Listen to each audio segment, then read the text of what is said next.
Welcome class 11 students. So in this session we will be covering about specialized bank. मैंने तुम्हें बोला था कि हम सीक्वेंस में पढ़ेंगे थोड़ा सा, बट स्पेशलाइज्ड बैंक को लास्ट में पढ़ने वाले हैं। तो स्पेशलाइज्ड बैंक को थोड़ा सा हम स्टोरी टेलिंग से समझते हैं। सो एक 4 to 5 ईयर की एक गर्ल है। वो अपने फादर से पूछती है कि मैं सिंगापुर जाना चाहती हूँ, लेकिन सिंगापुर में तो रुपीस चलते ही नहीं है।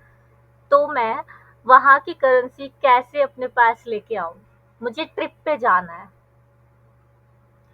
तो she was crying and her daddy telled her कि बेटा, हमारे पास काफ़ी सारी बैंक्स होती है जिनके थ्रू हम रुपीस देते हैं, एंड रुपीस के बदले हमें क्या मिल जाता है? फॉरेन करेंसी मिल जाती है। लेट्स सपोज कि आप अमेरिका जाना चाहते हो, अमेरिका पढ़ने के लिए जाना चाहते हो, एजुकेशन के लिए, तो तब भी आपको अपने एक्सपेंस बियर करने के लिए वहाँ पे आपसे रुपीज़ नहीं लिया जाएगा, वहाँ पे डॉलर एक्सेप्ट किया जाएगा। एंड डॉलर को लेने के लिए आपको पहले अपनी इंडियन बैंक को क्या देना पड़ेगा? Rupees equivalent to dollar rate. ठीक है। तो इसी तरीके से हमारे पास कुछ बैंक है जो कि बिजनेस को हेल्प करते हैं ग्रो करने में, ओवरसीज बिजनेस करने में। सबसे पहली फर्स्ट अपने पास एक बैंक है, फॉरेन एक्सचेंज बैंक। एक्सचेंज का मतलब क्या होता है? आदान प्रदान। तो एक्सचेंज किस चीज का? रुपए के बदले हमें क्या मिलेगा? डॉलर। अब इसी को हम थोड़ा बिजनेस सेंस में समझते हैं। जैसे ये अपना क्या है? अपना देश महान भारत। तो इंडिया में एक कोई बिजनेसमैन है जिसने यूएसए को क्या किया? गुड्स एंड सर्विसेज सप्लाई किया। राइट। अब गुड्स एंड सर्विसेज सप्लाई किया, बदले में उसको क्या मिलेगा? पेमेंट। बट यूएसए वाले इंसान के पास, यूएसए के कस्टमर के पास क्या रुपीस हमें मिलने वाले हैं? नहीं। हमें क्या मिलेगा? डॉलर। बट क्या उन डॉलर्स को मैं इंडियन मार्केट में यूज कर पाऊंगी? नहीं। The currency is not acceptable in India except for rupees. Right. तो इन डॉलर का मैं क्या करूं? These will be just like a paper जिस पे मैं कुछ भी लिख लूं। तो यहाँ पे अपना रोल आ जाता है किसका? फॉरेन एक्सचेंज बैंक का। किसका? Foreign exchange bank.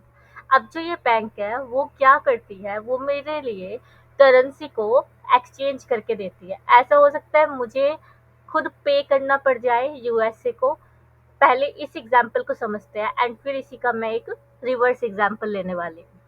तो मैं इंडिया में हूँ, मेरा इंडिया में बिजनेस है, एंड मैंने यूएसए में मेरा एक कस्टमर था जिसको मैंने गुड्स सेल कर दिए। लाइक मैंने, मेरा फैशन क्लॉथ्स का बिजनेस था, तो मैंने वहाँ पे क्या कर दिए? क्लॉथ्स डिलीवर कर दिए। अब मुझे रुपीस चाहिए, बट सामने वाली इंसान मुझे क्या देगी? डॉलर। और अब इन डॉलर को लेके मुझे कहाँ जाना पड़ेगा? बैंक के पास। कौन सी? Foreign exchange bank, specialised bank. अपने पास तो देखो एसबीआई है और सब है, ठीक है, लेकिन बहुत सारी स्पेशलाइज्ड बैंक भी होती है जिसमें हम फॉरेन करेंसी को एक्सचेंज करा सकते हैं। डॉलर अपने पास आएगा, उसको हम बैंक में लेके जाएंगे, एंड बैंक फिर क्या करेगा? बैंक हमें उस डॉलर को इक्विवेलेंट रुपी अमाउंट में कन्वर्ट करके दे देगा। तो ये अपने पास कॉन्सेप्ट है फॉरेन एक्सचेंज बैंक का। अब नेक्स्ट अपने पास कौन सी बैंक आती है? मान लो डेट वन गर्ल जो कि 4 and 5 years की थी, उसको एक जिज्ञासा हुई। उसने सोचा कि बिजनेस तो इंडिया में भी चलता है, बट मुझे ओवरसीज मार्केट में जाना है। ओवरसीज मार्केट में कैसे कदम रखा जाए? मुझे तो उसके बारे में कोई नॉलेज ही नहीं है। जब मैं बड़ी होगी मैं भी ऐसा बिजनेस खोलना चाहती हूँ, यूएसए में जाके रहूंगी, बिजनेस खोलूंगी, पैसा कमाऊंगी। तो ऐसा उसने बोला। बट अब जैसे वो बड़ी हुई, बड़ी होके उसके पास इतना ज़्यादा रिसोर्स नहीं था कि वो एक बार में सेटअप कर ले अपने बिजनेस को फॉर एक्सपोर्ट। ठीक है। तो इन द सेंस कि मैं एक एक्सपोर्टर हूँ, बट मेरे पास इतने रिसोर्सेज नहीं हैं जिसे मैं ओवरसीज मार्केट में उतार सकूँ अपने प्रोडक्ट को। मतलब मेरे पास प्रोडक्ट है but I don't have reach to that particular overseas market, I don't have resources for it. तो उन रिसोर्सेज को अवेलेबल कराने के लिए कौन सी बैंक हमारे पास आती है? Export import banks. कौन आते हैं? Export import banks. अब देखो फॉरेन एक्सचेंज बैंक में तो क्या था, मेरे को मतलब नहीं है, मैं इंडिविजुअल हूँ, बिजनेस कर रही हूँ नहीं कर रही हूँ, मैंने कुछ खरीदा था परचेज किया था, वहां पे अगर फॉरेन करेंसी इन्वॉल्व होती है तो मैं फॉरेन एक्सचेंज बैंक के पास जाने वाली हूँ।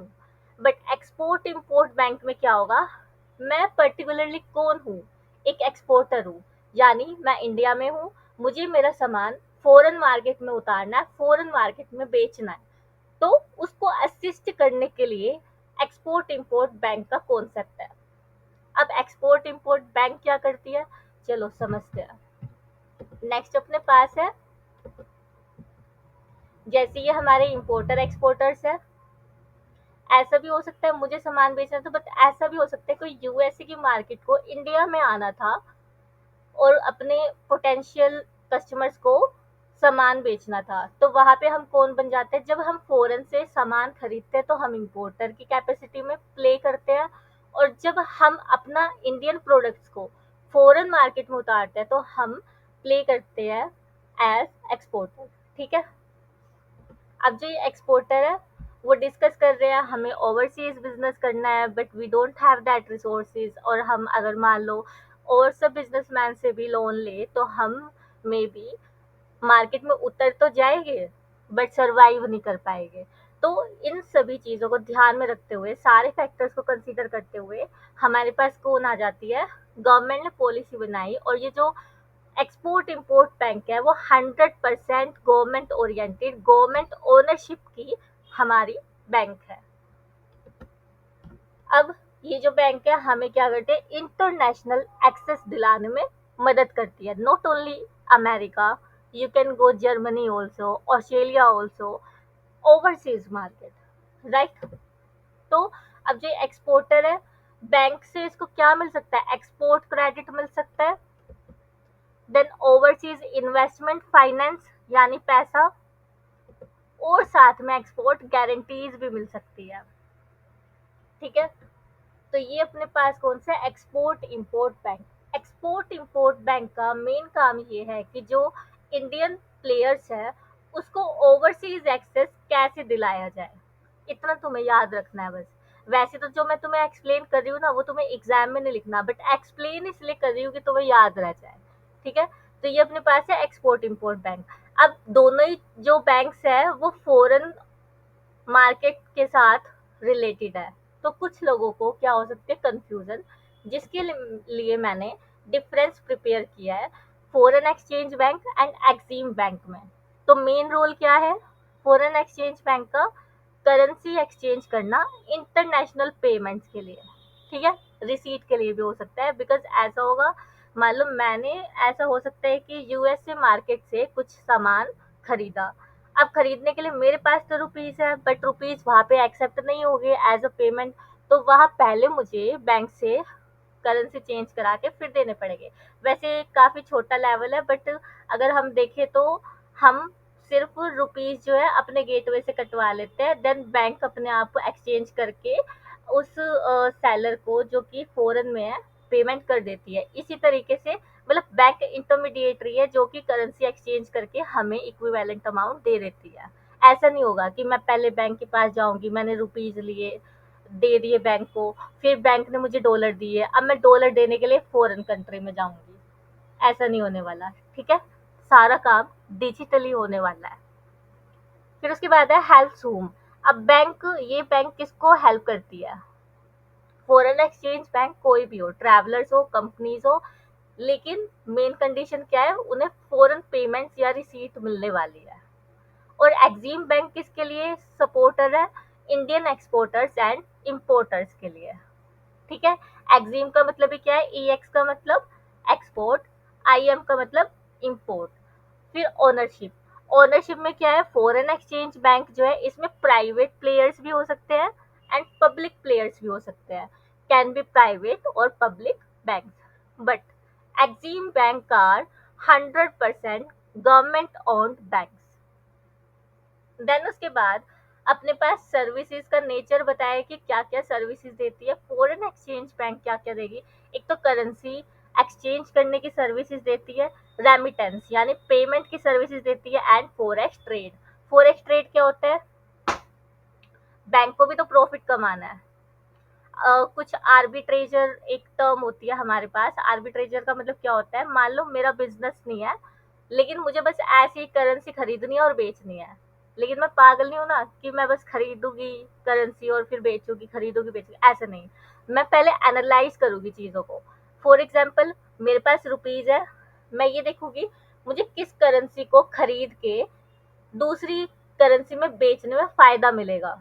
यानी मान लो डॉलर मेरा 100 रुपीज में आता है, लेकिन हाइपोथेटिकल एग्जांपल है, अ, एक मिनट, डॉलर ठीक है, जो मेरा यूरो है या पाउंड ले लो, ठीक है, पाउंड जो है, मान लो हाइपोथेटिकल सिचुएशन, पाउंड जो है मुझे बहुत महंगा मिलेगा, बट डॉलर पाउंड से सस्ता होता है।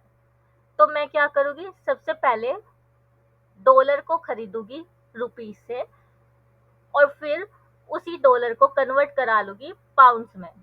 मतलब अगर जिसको ये एग्जांपल समझ आए ठीक है, नहीं आए कोई बात नहीं। मैं बस ये समझाने की कोशिश कर रही हूँ कि फॉरेक्स ट्रेडिंग कैसे होती है। फॉरेक्स ट्रेडिंग बस यही है कि जहाँ पे मुझे करेंसी सस्ती मिलेगी मैं वहां से खरीदूंगी, एंड उसी करेंसी को जब मैं दूसरी कंट्री में बेचूंगी तो वो महंगे में बिकेगी। तो वहाँ जो बाय सेल के बीच का डिफरेंस है वो मेरा प्रॉफिट हो जाता है, और इसी को हम फॉरेक्स ट्रेडिंग बोलते हैं। लेमन लैंग्वेज में इतना ही समझो, तुम करेंसी मत समझो, तुम ये समझो कि मैं एक तो न्यूयॉर्क में हूँ और एक कोई दूसरी कंट्री में हूँ, ठीक है, दोनों ही जगह डॉलर चलता है। एक जगह डॉलर थोड़ा सस्ता है, एक जगह थोड़ा महंगा है, तो एक जगह से मैं डॉलर को खरीदूंगी एंड दूसरी जगह पे उसको बेच दूंगी, तो बीच का मेरे पास प्रॉफिट बच जाएगा। फिर उसके बाद एक्सिम बैंक में क्या है, ये लोन देती है एक्सपोर्टर्स को, गारंटीज भी देती है, एंड एडवाइसेस भी देती है कि एक्सपोर्ट इंपोर्ट में आपको किस किस चीज़ों का ध्यान रखना है, क्या क्या इसमें लॉ है, क्या क्या वॉयलेशन का ध्यान रखना है आपको कि नहीं होना चाहिए, क्या पेनल्टी लग सकती है। प्लस आपको ये सपोर्ट करती है, ईज देती है कि अगर आपको नहीं पता है तो ये एजुकेशन भी देती है इस चीज़ की, एक्सपोर्टर्स को पॉलिसीज के बारे में समझाती है। प्लस जो इनके 5 स्टार एक्सपोर्टर्स होते हैं जो डेली बेसिस पे मोटा अमाउंट एक्सपोर्ट करते हैं, मोटी अमाउंट की बिजनेस करते हैं, उनको ये एक्सपोर्ट क्रेडिट भी देते हैं, ठीक है। अब ये तो अपनी बात हो गई फॉरेक्स एक्सचेंज बैंक की और एक्सपोर्ट इंपोर्ट बैंक की। देन उसके बाद है industrial development bank. Industrial development bank का क्या मतलब है, इंडस्ट्री, इंडस्ट्रियल में क्या छुपा है, इंडस्ट्री। इंडस्ट्री अपनी कौन कौन सी हो सकती है, जैसे कि रियल एस्टेट सेक्टर हो गया, टेलीकॉम बिजनेस हो गया, सीमेंट बिजनेस हो गया, स्टील बिजनेस हो गया, इंफ्रास्ट्रक्चर बिजनेस हो गया, डेट फाइनेंसिंग बिजनेस हो गया। ये सब क्या है, अपने इंडस्ट्री है। तो इन इंडस्ट्री को ग्रो कराने के लिए कौन मदद करने वाला है, अपना इंडस्ट्रियल डेवलपमेंट बैंक। अब ये जो बैंक है ना, बैंक के नाम में इनका काम छुपा हुआ है। तो इंडस्ट्रियल डेवलपमेंट बैंक में क्या होगा, ये स्पेसिफिक पर्टिकुलर बिजनेस नीड्स को क्या करने वाली है, फुलफिल करने वाली है, ठीक है। तो ये अपने पास है, जैसे ये ट्रेडर, मैन्युफैक्चरर एंड बिजनेसमैन है, ये बैंक है। बैंक इनको पैसा देती है, क्यों, ताकि ये इंडस्ट्रियल ग्रोथ में हेल्प कर पाए। Loan to set up plant and infrastructure loan. अब मतलब मैं इसको समझाती हूँ थोड़ा सा। इंडस्ट्रियल ग्रोथ होगी, अगर बैंक हमें पैसा देगी तो हम उसको सही से यूटिलाइज करेंगे। अब बैंक मुझे पैसा किस वजह से दे सकती है, हो सकता है मुझे अपना रियल एस्टेट सेक्टर के लिए लोन चाहिए, तो सबसे पहले मुझे ईटा पत्थर सीमेंट वगैरह इन सबको देखना पड़ेगा, उसको पीसने के लिए, और चीज़ें काफ़ी हैवी इक्विपमेंट्स मेरे पास होते हैं जिसके थ्रू एक बिल्डिंग खड़ी की जाती है, राइट। तो उसके लिए जो इक्विपमेंट एंड प्लांट्स है उसके लिए हमें पैसे चाहिए, पैसे अपने पास है नहीं। तो ये बैंक क्या करती है, इंडस्ट्रियल डेवलपमेंट बैंक, ये हमें प्लांट एंड मशीनरी को सेटअप करने के लिए क्या दे देती है, लोन प्रोवाइड कर देती है, सो डैट एटलीस्ट हमारा जो बिजनेस है वो स्टार्ट हो पाए, स्टार्ट होके हम उसको ग्रो कर पाए, राइट। तो ये अपने पास था इंडस्ट्रियल डेवलपमेंट बैंक। तो अब हम इसे बुक से पढ़ लेते हैं। स्पेशलाइज्ड बैंक में specialized bank are foreign exchange banks, industrial bank and industrial development bank and export import banks. ये मैंने ये एक तरीके से स्पेशलाइज्ड बैंक के सिर्फ एग्जांपल्स दे रखे हैं, बट मैंने तुम्हें इनका मीनिंग समझा दिया है। एक्सपोर्ट इंपोर्ट बैंक हो गई to cater specific needs of these unique activities. अब ये सारी एक्टिविटीज यूनिक है और ये किस तरीके से हेल्प करती है, सपोर्ट करती है, ये मैं तुम्हें एक्सप्लेन कर चुकी हूँ। ठीक है, तो ये दो लाइनें तुम आराम से पढ़ सकते हो कि स्पेशलाइज्ड बैंक का फॉरेन एक्सचेंज बैंक। अब स्पेशलाइज्ड बैंक में तीन चीजें आ जाएगी, याद रखना। एक तो फॉरेन एक्सचेंज बैंक, एक industrial development bank and export import bank. अभी और बहुत सारी भी बैंक्स हो सकती है जैसे investment banking, catering to specific needs of these unique activities. These bank provide financial aid यानी कि पैसों की सहायता to industry for heavy turnkey projects. Heavy turnkey projects यानी बहुत बड़े बड़े प्रोजेक्ट जिसमें काफी ज्यादा मिलियन ट्रिलियंस में भी पैसा खर्च हो सकता है। And foreign trade. ठीक है, तो स्पेशलाइज्ड बैंक इन क्रक्स क्या है हमारे पास, ऐसी बैंक जो कि किसी कम्युनिटी स्पेसिफिक बिजनेस कम्युनिटी के लिए बनाई जाती है, जो कि स्पेसिफिक एक्टिविटीज में इंगेज है, जैसे कि फोरेक्स में इंगेज है या फिर इंफ्रास्ट्रक्चर में इंगेज है या फिर एक्सपोर्ट में इंगेज है। उनकी यूनिक एक्टिविटीज को सपोर्ट करने के लिए, उनको फाइनेंशियल एड देने के लिए, बड़े प्रोजेक्ट्स को हैंडल कराने के लिए ये क्या देती है, हमें सपोर्ट देती है। तो ये अपना स्पेशलाइज्ड बैंक का मीनिंग यहाँ क्या हो जाता है, खत्म। मीनिंग बताना जरूरी था, रट तो वैसे भी सकते ही थे, बट वीडियो का पर्पस क्या है कि बुक का एक एक वर्ड तुम्हें समझ आना चाहिए। ठीक है, सो दैट जब तुम एग्जाम के टाइम पे खोलो बुक को तो ऐसा नहीं लगना चाहिए कि we are just reading, we are just cramming, we have understood the concept, now we are jumping to cram the keywords. ये अपनी अप्रोच होनी चाहिए। ठीक है, it's not just English to learn, it's the concept. तो अभी इस session को हम यही एंड करते हैं। Then we will be covering about the functions of commercial bank. अभी तक हम बैंक के रिलेशन में क्या क्या पढ़ चुके हैं। सबसे पहले हमने बैंक का इंट्रोडक्शन लिया था। बैंक का इंट्रोडक्शन लेने के बाद देन हमने टाइप्स ऑफ बैंक को एक एक करके क्या किया, पढ़ा, जिसमें कमर्शियल बैंक थी। कमर्शियल में भी दो, public sector and private sector. Then उसके बाद कोऑपरेटिव बैंक पढ़ा जिसमें कि मेंबर्स खुद बनाते हैं बैंक को एंड एक्टिविटीज भी अपने मेंबर्स के लिए करते हैं, उनकी हेल्प करने के लिए करते हैं। फिर उसके बाद स्पेशलाइज्ड बैंक हमने आज पढ़ा एंड उससे पहले हम पढ़ चुके थे सेंट्रल बैंक, आरबीआई के बारे में। And in next session we will be covering function of a commercial bank. अब कमर्शियल बैंक के हम क्या पढ़ने वाले हैं, फंक्शन। एंड उसके बाद हम फिर बेनिफिट्स देखने वाले to the bank and benefits to the customer. उसके बाद एक ई बैंकिंग अपने पास टॉपिक आएगा। यही दो टॉपिक रह जाते हैं, e banking and benefits. Bank वाला जो सेक्शन है अपना खत्म हो जाएगा and then we will move towards insurance part of this chapter, right? So take care and keep revising the stuff.